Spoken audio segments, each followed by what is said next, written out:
All right. So our presentation is called Brain Traffic Jam. We are learning about learning disabilities.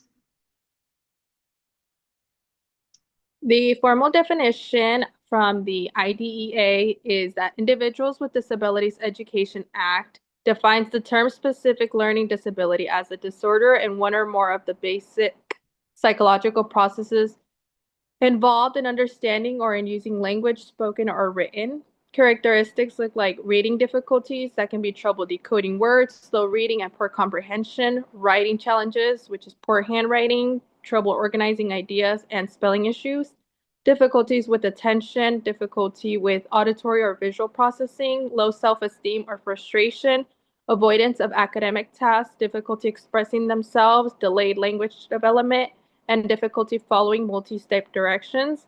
However, each student is unique and not all will show the same traits.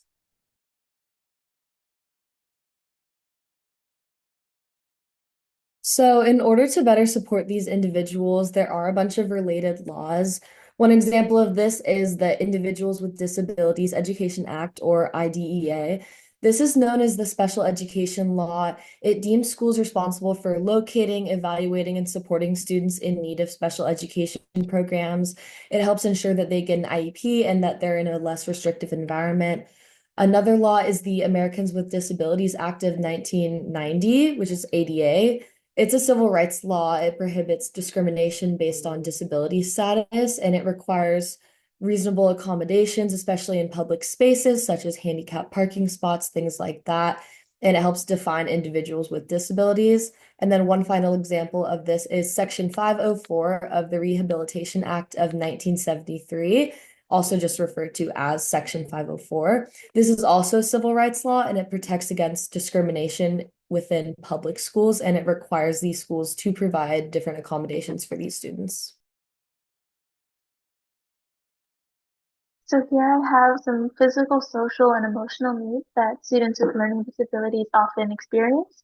So they often feel frustrated or anxious when they're struggling with something, and this, as we said, can lead to a low self-esteem. In some cases, this can be linked to cases of anxiety or depression. Students will need support from teachers, encouraging them with this to help them feel more comfortable in the classroom. Their performance in school can also lead to a declined motivation for academics, so it's important to support them through this so that they continue to pursue their education. Socially, some students may have difficulty processing language, and this can lead to misunderstandings in social situations, especially with social cues. So they might need some guidance connecting with their peers. Lastly, their main source of physical needs are the accommodations they receive, such as assistive technology meant to guide their learning. And so it can also be helpful to provide content in multiple formats, which is another case of physical need.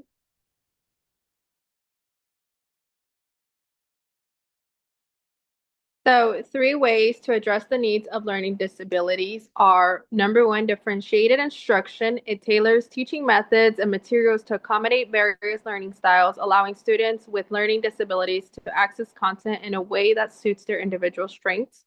Number two is the use of assistive technology. Tools like text to speech software and interactive apps can help students with reading or writing difficulties engage with content more effectively. Number three is implementing individualized education programs known as IEPs.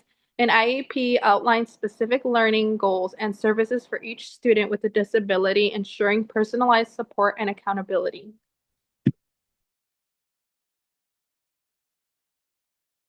Here I have three ways to promote inclusion.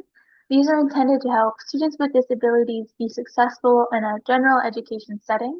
So first, the textbook says that there are four key pieces to inclusion. These are access, participation, support, and connectedness. So basically, it's important to ensure that students have equal access in their learning, to encourage and provide opportunities for participation, have systems of support available and in place, and lastly, make a connection with your students. So number two, I have Universal Design for Learning, or UDL for short. This is an inclusive practice intended to make learning more accessible. So UDL can be implemented through lesson plans focusing around accessibility. So this framework benefits students with and without disabilities, encouraging them to be in the classroom together. This also includes actions like providing content through multiple formats, incorporating representation, and engaging activities. So lastly, I have cooperative learning, which is a classroom technique that utilizes a combination of positive interdependence and individual accountability to help students work together. So positive interdependence means that the group, like students are put into groups and the group members must all work together in order to succeed. Individual accountability refers to the personal responsibility that each member feels to contribute to this group, and it helps students to work together with their peers and collaborate. So, right here in Arizona and across the country, there's a bunch of resources available to further assist these individuals with disabilities, especially learning disabilities. So, first, we have the ARC of Arizona. They provide advocacy and support for these individuals. It's directed towards supporting the families as well with different sorts of developmental disabilities. They offer services, jobs, trainings, and etc. There's also the Autism Society of America, Arizona chapter specifically. They increase public awareness. They advocate for services to be provided to these individuals. They go into resources and they provide this information to the families and just help spread awareness within their community. And lastly, there's the Epilepsy Foundation of Arizona, which also provides different services to these individuals, ensuring that those with epilepsy receive equal treatment, opportunities, etc. And then they also delve deeper into research to assist these families.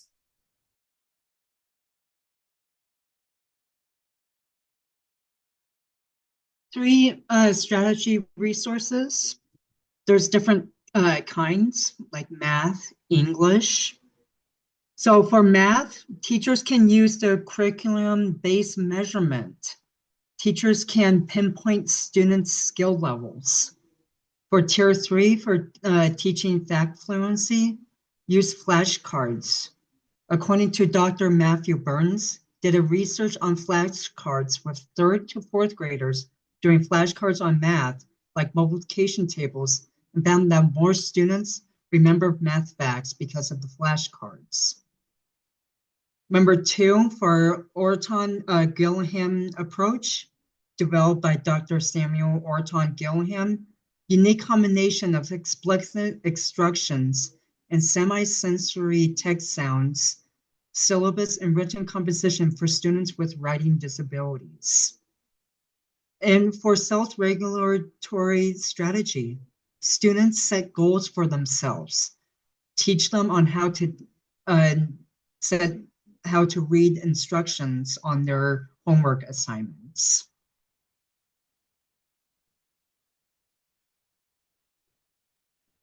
So finally, I chose for my media selection, a video that will go into what is learning disabilities and summarizing the purpose of learning disabilities.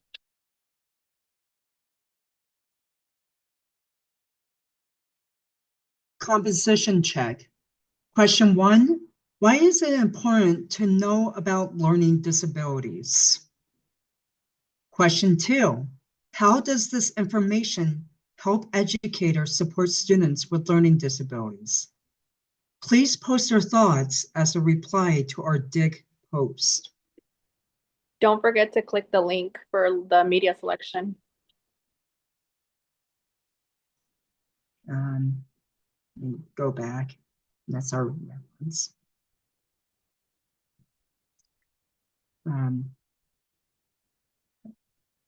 Yep, there we go.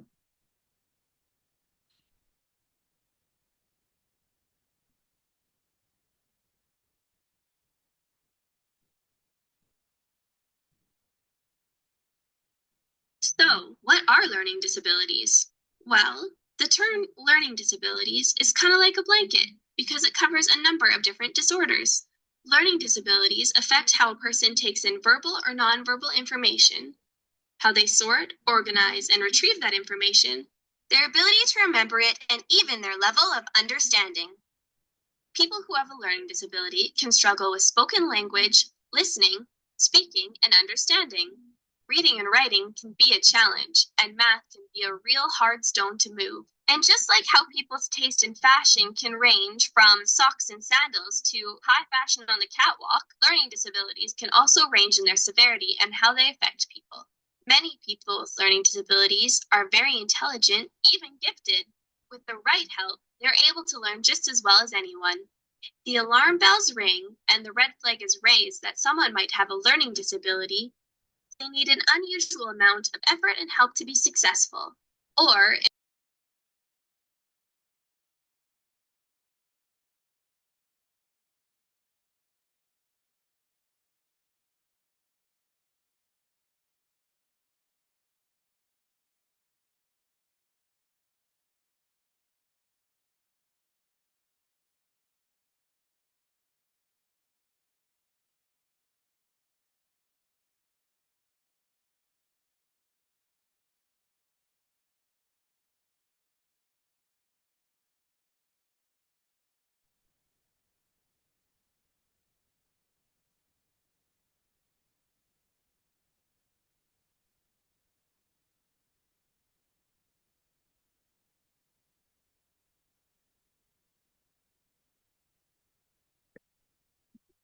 Seems like that's it.